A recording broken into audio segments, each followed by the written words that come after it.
నమస్తే, welcome to our channel. మాజీ మంత్రులు అయినటువంటి పేర్ని నాని, విడుదల రజని సింగయ్య మృతి కేసులో ఏపీ హైకోర్టును ఆశ్రయించారు. మరి ఈ కేసుతో మాకు సంబంధం లేదు, తదుపరి చర్యలు తీసుకోవద్దు అంటూ కోర్టును ఆశ్రయించారు. మరి ఈ విధంగా కోర్టును ఆశ్రయించడాన్ని ఏ విధంగా చూడాలి, విశ్లేషించడానికి మనతో పాటుగా ఉన్నారు సోషల్ యాక్టివిస్ట్ శ్రీలీల గారు. నమస్తే మేడం. నమస్తే అమ్మా. విడుదల రజని అదేవిధంగా పేర్ని నానిపైన సింగయ్య మృతి కేసులో వాళ్ళని కూడా నిందితులుగా చేర్చారు మేడం. మరి అసలు ఈ కేసుతో మాకు సంబంధం లేదు, కక్షపూరితంగా మా పైన కేసు పెట్టారు, తదుపరి చర్యలు ఏం తీసుకోవద్దు అంటూ హైకోర్టును ఆశ్రయించడాన్ని ఏ విధంగా చూడాలి? అసలు వాళ్ళకి నిజంగానే ఈ కేసుతో సంబంధం లేదా, ఏమంటారు? ఇక్కడ సింగయ్య అనే వ్యక్తి అసలు చనిపోవటానికి కారణం ఎవరు? ఆ కార్యక్రమానికి వాళ్ళు ఎవరో ఒక బెట్టింగ్ కట్టే వ్యక్తి, మరి అతనికి స్థాహతకు మించి బెట్టింగులు చేసి ఇష్టానుసారంగా డబ్బులు మరి అవి కట్టలేని పరిస్థితికి వచ్చేటప్పటికంటే అతను ఏ పార్టీకి అయితే బెట్టింగ్ కట్టాడో దాని మీద ఆ పార్టీ ఓడిపోయింది. మరి ఆ పార్టీ అంత భారీ స్థాయిలో భారీ విజయవంతంగా గెలిచిద్దని ప్రచారం చేసుకుంది ఎవరు? జగన్మోహన్ రెడ్డి. వై నాట్ 175 అని ఆయన. మరి ఇంకొకరు ఎవరో దానికి పోలింగ్కి సంబంధించి స్ట్రైక్ రేటింగ్ ఇచ్చేవాళ్ళు కూడా ఇష్టానుసారంగా వాళ్ళు కూడా చెప్పుకుంటూ వచ్చారు. ఇదిగో ఎగ్జిట్ పోల్ ఇంత, మేము దాని మీద చాలా రీసెర్చ్ చేశాము, ఇన్ని విధాలుగా మేము దాని గురించి ఎంక్వైరీ చేశాము, ఖచ్చితంగా వైఎస్ఆర్సీపీ పార్టీ గెలిచి తీరిద్దని చెప్పేసి కొంతమంది ఎవరైతే ప్రచారం చేశారో వాళ్ళ ద్వారా అతను ప్రభావితుడయ్యి, ఏంటంటే ఇప్పుడు మనం చూసాం గతంలో బెట్టింగ్ యాప్స్కి ఏ విధంగా ప్రమోట్ చేశారని, ఇది కూడా అంతే జరిగింది. అతను నిర్దాక్షిణంగా ప్రాణాలు తీయడానికి కారణం జగన్మోహన్ రెడ్డి అండ్ బ్యాచ్.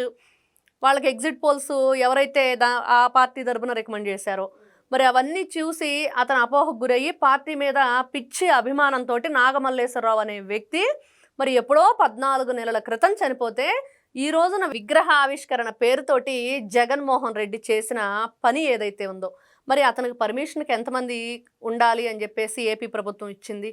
మరి దేని ప్రకారం వాళ్ళు రూల్స్ రెగ్యులేషన్స్ అన్నీ క్రాస్ చేసి ఇష్టానుసారంగా 3 వెహికల్స్ మాత్రమే ఇచ్చారు. వెళ్ళండి, మీ కార్యకర్త సంబంధించిన అక్కడ కార్యక్రమాలు చేసుకోండి, వెళ్ళొద్దని ఏం చెప్పలేదు కదా, మీరు అసలు రావద్దని చెప్పలేదు కదా, మీరు రావటానికి వీల్లేదని చెప్పేసి మీరు 2019లో చేశారే హౌస్ అరెస్ట్లో, అలా ఏం జరగలేదు కదా. మీకు అక్కడ స్వేచ్ఛనిచ్చి ఎవరిని ఎవరు కూడా ఇక్కడ మనం కట్టుదిట్టం చేయటానికి ఎవరికి కూడా అధికారం లేదు, వాళ్ళకి ఉన్న దాంట్లోనే మీరు లిమిట్స్లో వెళ్ళండి అని చెప్పేసి చక్కగా ప్రభుత్వం, అధికారంలో ఉన్న ప్రభుత్వం ఈ రోజున మీకు అక్కడ అన్ని సౌకర్యాలు కల్పించి పోలీసుల బందోబస్తు ఇస్తే మీరు చేసిందేంటి? ఇష్టానుసారంగా ఆ అంబటి రాంబాబు అనే వ్యక్తి ఏ విధంగా పోలీసుల మీద దౌర్జన్యం చేసి అక్కడ ఉన్న బ్యారిగేట్స్ అని లాగేశాడు. మరి ఈ రోజున అంబటి రాంబాబు, విడుదల రజని, మరి పేర్ని నాని, మరి పేర్ని నాని, విడుదల రజని ఇద్దరూ కూడా సుప్రీంకోర్టుకు వెళ్ళి మాకు సంబంధం లేదు అంటే ఏమనుకోవాలి? దేంతో సంబంధం లేదు అంటే జగన్మోహన్ రెడ్డి గారితో సంబంధం లేదా, వైఎస్ఆర్సీపీ పార్టీతో సంబంధం లేదా, మరి కార్యకర్తలతో సంబంధం లేదా, అసలు ఆ కార్యక్రమంతోనే మీకు సంబంధం లేదంటున్నారా? మరి దేనితో సంబంధం లేకపోతే మీరు ఆ కార్యక్రమానికి ఎందుకు హాజరయ్యారు? హాజరయిన తర్వాత అక్కడ జరిగిన పరిణామాలకి మీకు సంబంధం లేదంటే ఎలా కుదురుతుంది? ఈ రోజున నిర్దాక్షిణంగా ఎంతమంది ప్రాణాలు కోల్పోయారు అంటే అస్సలు ఎంత ఘోరంగా ఆ మనిషి మీద కారు ఎక్కించి తొక్కిచ్చింది క్లియర్గా కనిపిస్తూ ఉంటే, వీళ్ళందరూ ఎవరైతే ఈ రోజున వైఎస్ఆర్సీపీ నాయకులు మరి రోజాతో సహా మాట్లాడుతున్న మాటలు ఏఐని ఒకరు అంటే ఏ విధంగా చూడాలి వీళ్ళ మాటల్ని? అసలు జగన్మోహన్ రెడ్డి కారే కాదని ఇంకొకరు, అసలు జగన్మోహన్ రెడ్డికి ఏం సంబంధం అని అంబటి రాంబాబు లాంటి వాళ్ళు, మరి ఈ విధంగా అక్కడ లిమిట్స్ క్రాస్ చేసి ఏదైతే ప్రభుత్వం కొన్ని నియమ నిబంధనలు పెట్టిందో వాటన్నింటినీ మీరు ఉల్లంఘించి ఇష్టానుసారంగా అక్కడ వీళ్ళు క్రమశిక్షణ ఉల్లంఘన చేశారు, రూల్స్ అన్నీ క్రాస్ చేశారు. కాబట్టే అందరూ కూడా ఈ రోజున మీరందరూ శిక్షకు అర్హులు. అక్కడ ఏం జరిగింది ఈ రోజున? ఎంతమంది ఈ రోజున ఆ సింగయ్య అనే వ్యక్తి కుటుంబానికి జగన్మోహన్ రెడ్డి 10 లక్షలు గుట్టు చప్పుడు కాకుండా అంబటి రాంబాబు చేతికి ఇచ్చి ఎందుకు పంపించాడు? తప్పు తెలిసింది కదా. కాకపోతే వీడియో బయటకు వచ్చింది కాబట్టి ఈ రోజున బహిర్గతమైంది, అందరికీ తెలిసింది ఎవరు ఏంటి అనేది. అంత అసలు ఎంత దారుణం! ఆ కారు అతని మీద ఎక్కుతున్నా కూడా కనీసం నిమ్మకు నీరెత్తినట్లుగా ఉండి, ముసలోడే కదా పోనీ అనుకున్నాడా జగన్మోహన్ రెడ్డి? మా బాబాయిని నాకు లెక్కలేదు ఆఫ్టర్ ఆల్ అనుకున్నాడా? ఏ ఉద్దేశంతో ఆ మనిషిని ఈడ్చి ఆ చెట్ల మధ్య పడేసి, నిజంగా ఫస్ట్ డే 1లో అందరం కూడా చూసింది ఏంటంటే చెట్ల మధ్య అతను ప్రాణాలతో కొట్టుమిట్టాడుతూ రక్తసిక్తమై ఉన్న బాడీతో ఉన్నాడు. ఇక్కడ ఇంకొకటి మేడం, ఇప్పుడు సేమ్ పేర్ని నాని, విడుదల రజనీ గారు ఏదైతే ప్రస్తావిస్తున్నారో దాన్నే మనం చూసుకున్నట్లయితే ఇక్కడ తెలంగాణలో సంధ్య థియేటర్ వద్ద ఏదైతే పుష్ప సినిమా గురించి తొక్కిసలాట జరిగి ఒక వ్యక్తి చనిపోవడం జరిగిందో, మరి ఆ కేసులో అల్లు అర్జున్ గారిని అరెస్ట్ చేశారు. మరి దాంతో అల్లు అర్జున్ గారికి సంబంధం ఉండకపోకూడదు కదా వీళ్ళు చెప్పినట్లు. అంటే వీళ్ళే ర్యాలీలో పాల్గొని వీళ్ళు సంబంధం లేదు మాకు, తదుపరి చర్యలు తీసుకోవద్దు అనడాన్ని ఏ విధంగా చూడాలి? అక్కడ దాకా ఎందుకమ్మా, ఇప్పుడు లాస్ట్ టైం నారా చంద్రబాబు నాయుడు గారు అంగళ దాడి జరిగింది. మరి బాబు గారి మీద ఏం కేసు పెట్టారు వాళ్ళు? Attempt to murder. ఆయన ఎవరిని చేయబోయాడు అటెంప్ట్ టు మర్డర్? అసలు అక్కడ దాడి జరిగింది ఎవరి మీద? బాధితుల మీద వీళ్ళు కేసు పెట్టారు ఆ రోజున. మరి ఈ రోజున ఏం చేయాలి? ఎవరికి ఏ కేసు పెట్టాలి? ఎవరి మీద?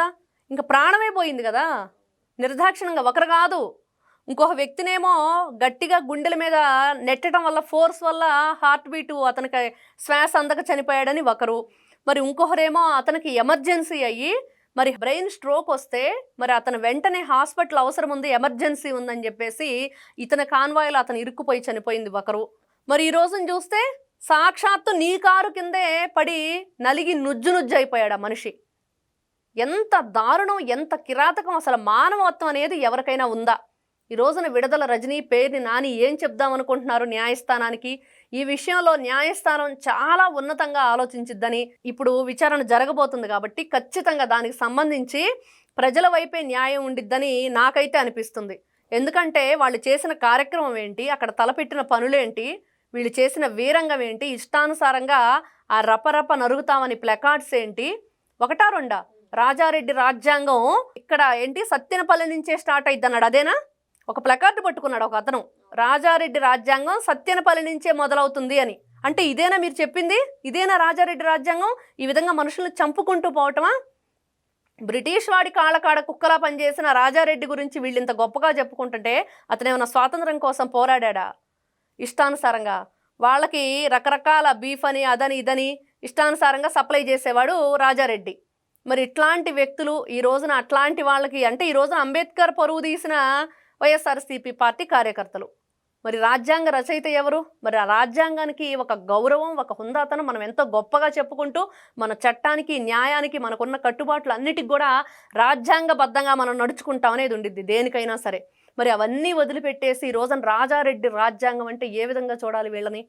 ఇట్లాంటి దుర్మార్గులు ఇంత నీచంగా ఆలోచిస్తూ మరి ప్రజల పట్ల ఏమాత్రం కూడా గౌరవం అనేది లేకుండా, ప్రజల ప్రాణాల పట్ల ఏమాత్రం కొంచెం అంటే కొంచెం కూడా జాలి, దయ, కరుణ అనేవి లేకుండా మరి ఈ రోజున ఎవరైతే పేర్ని నాని, మరి అదేవిధంగా విడుదల రజని, వీళ్ళు ఏ విధంగా మాకు సంబంధం లేదంటారో, మరి ఎవరితో ఎవరికి సంబంధం లేదో వాళ్ళు క్లియర్గా ఒకసారి చెప్తే, మరి జగన్మోహన్ రెడ్డి గారితో సంబంధం లేదా, వైఎస్ఆర్సీపీ పార్టీతో సంబంధం లేదా, వాళ్ళ నాయకులతో, వాళ్ళ కార్యకర్తలతో సంబంధం లేదా, అసలు వాళ్ళు పెట్టిన ఏదైతే విగ్రహావిష్కరణ ప్రోగ్రాం ఉందో ఆ ప్రోగ్రాంతోనే సంబంధం లేదా, అంటే చనిపోయిన వ్యక్తికి వీళ్ళకి సంబంధం లేదా, అతను చంపడానికి కారణం మేం కాదని వీళ్ళు నిరూపించుకోగలుగుతారా సంబంధం లేదని? మరి ఇన్ని విధాలుగా ఇన్ని క్వశ్చన్స్ వాళ్ళు ఎదురు ఉన్నప్పుడు ఆన్సర్ చేసే ధైర్యం ఉండాలి, తట్టుకోగలిగే ధైర్యం ఉండాలి. ఈ రోజున ఒక మనిషి ప్రాణం విలువ వెలకట్టలేనిది. అది వాళ్ళ కుటుంబ సభ్యులకు మాత్రమే అది తెలుస్తుంది. ఎందుకంటే పోగొట్టుకుంది వాళ్ళ కుటుంబ సభ్యులు కాబట్టి. ఇట్లాంటి వ్యక్తుల్ని క్షమించకూడదు. రెండోసారి ఇట్లాంటి పనులు చేయకుండా వాళ్ళకి కఠినమైన శిక్ష అమలు చేయాలని చెప్పేసి ఈ రోజున ప్రజానీకం అంతా కోరుకుంటుంది. మరి మొత్తానికి పేర్ని నాని, విడుదల రజని ఈ కేసుతో మాకు సంబంధం లేదు అంటూ వాళ్ళు వ్యాఖ్యానిస్తున్నా, విచారణ చేపట్టిన తర్వాత హైకోర్టు ఎవరిది తప్పో ఎవరిది ఒప్పో తెలుస్తుందని చెప్పి మేడం చెప్తున్నారు. Thank you madam. నమస్తే అమ్మ.